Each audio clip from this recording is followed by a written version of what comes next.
Gold trusted gold buyers. మీరు తాకట్టు పెట్టిన బంగారాన్ని విడిపించి ఈ రోజు ఉన్న మార్కెట్ ధరకు కొనబడను. Legendary actor king of comedy Brahmanandam గారిని ముందుకొచ్చి మాట్లాడవలసిందిగా రిక్వెస్ట్ చేస్తున్నాం అండి. సార్, మీ ఎక్స్పీరియన్స్ వినాలని ఎదురు చూస్తున్నాం. ముందుకొచ్చి మాట్లాడాలా? చాలు సార్, అంత ముందుకు చాలు సార్. అందరికీ నమస్కారం. ఈరోజు ఇక్కడ గుర్రం పాపిరెడ్డి సినిమాకి సంబంధించినటువంటి ఈ ఫంక్షన్కి నేను రావడం నాకు చాలా సంతోషంగా ఉంది. అది ఎవడైనా చెప్పేది నువ్వు చెప్పేదే ఉంది అనొచ్చు, కానీ ఈ cinema it's a special picture. Almost ఒక మాటలో చెప్పాలంటే ఆల్ యంగస్టర్స్ కలిసి చేస్తున్నటువంటి సినిమా.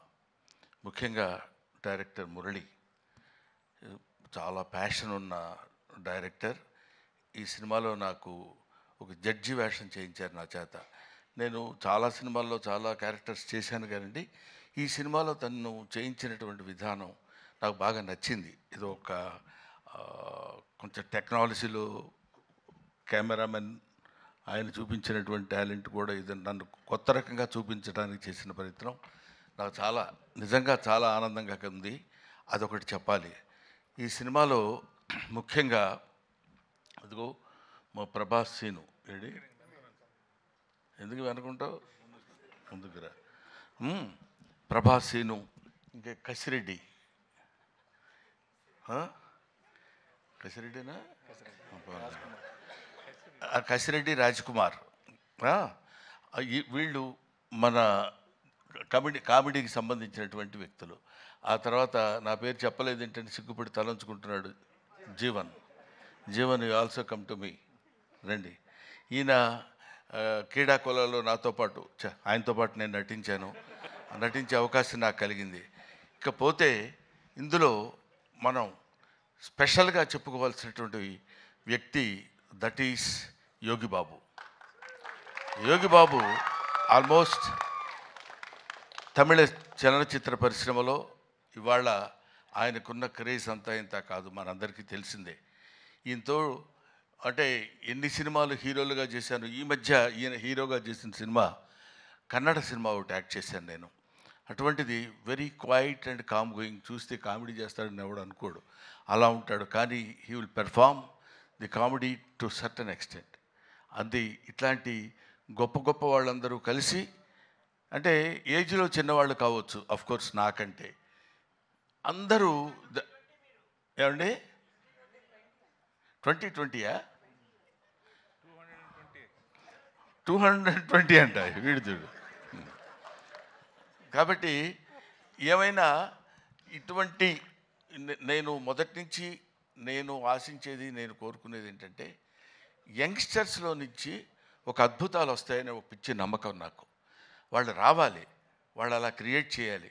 బికాస్ కొంచెం ఫ్లోయింగ్ వాటర్, వెళుతున్న వాటర్ అలా వెళుతుంటుంది, మళ్ళీ కొత్త వాటర్ వచ్చినప్పుడు ఆ వాటర్లో ఒక చిన్న ఎక్సైట్మెంట్, ఒక ఎన్లైట్మెంట్, ఒక ఎలివేషన్, అద్భుతమైనటువంటి స్టఫ్ కలిగినటువంటి వాళ్ళు రావాలని కోరుకునేటువంటి వ్యక్తిని నేను. నాకు ఐ లవ్ ఇట్. కాబట్టి ఇటువంటి వాళ్ళలో చేస్తున్నటువంటి ఈ సినిమాలో నేను యాక్ట్ చేయాలనేటువంటి ఆలోచన నాకు రావడం, మొట్టమొదట నా దగ్గరికి వచ్చాడు నాతో సమానమైనటువంటి వ్యక్తి బాబీ. నాతో సమానమైన వ్యక్తి అంటే హైటు. ఆ తర్వాత అమర్, వేణు, వీళ్ళ ముగ్గురు కలిసి ఒక అందమైనటువంటి కామెడీ సినిమా తీయాలి అనే కామెడీయా, అది కామెడీలా కాకుండా దానిలో ఒక అద్భుతమైనటువంటి చిన్న థ్రెడ్ ఒకటి పెట్టి దాన్ని ఎలా నడిపించాలి, ఎలా చేయించాలి అనేటువంటి దీనిలో చేయించినటువంటి ఒక most entertainment thriller I think. Am I right, Bobby? Am I right, Murali? అమ్మయ్య. సో ఇటువంటి సినిమాల్ని మనం ఆదరించి సక్సెస్ చేస్తే ఇంకా మంచి మంచి సినిమాలు ఇలాంటి యంగ్స్టర్స్ కుర్రాళ్ళు వచ్చి చేసి మనల్ని మెప్పించి సినిమా ఇండస్ట్రీని ఒక లెవెల్ పైకి తీసుకెళ్తారు, పర్టికులర్లీ కామెడీ స్థాయిని పైకి తీసుకెళ్తారని నేను మనస్ఫూర్తిగా కోరుకుంటూ, being a comedian I wish all the best for the team. Thank you very much. I wish once again Mr. Murali all the best. He's కొంచెం మనిషి కొంచెం సాఫ్ట్గా ఉన్నట్టు ఉంటాడు కానండి. Thank you. Thank you so much Brahmanandam గారు. మీ నటనతో ఈ సినిమా ఇంకా 100% ఎక్కువ రీచ్ అవుతుందని చెప్పి అనుకుంటున్నాం. మేమందరం ఏదో ఒక బ్యాచ్లా మాట్లాడుకున్నాం కానీ అసలు చిట్టి మర్చిపోవటం చాలా చేసిన తప్పే. ఎందుకంటే ఇట్లా చూస్తుంటే అందరూ ఇలా కనపడుతున్నారు. ఇక్కడి నుంచి బాడీ వరకే కనపడింది కానీ మనిషి కనపడలేదు. That is Chitti and Agastya. వీళ్ళు they have given very good performance. అగస్త్యని ఇట్లా చూడటం సినిమాలో అదొక రకంగా ఉన్నాడు. అవును కదా, నిన్ను నువ్వే మర్చిపోయి ఉంటావు బహుశా మేకప్లో. Makeup right. I wish all the best once again mister Poorna. అప్పుడు గడ్డం లేదు, ఇప్పుడు గడ్డం ఉంది, అందువల్ల నేను గుర్తుపట్టలేకపోయాను, ఏమనుకోవద్దు. Thank you very much. Thanks. Thank you. Thank you sir. Thank you.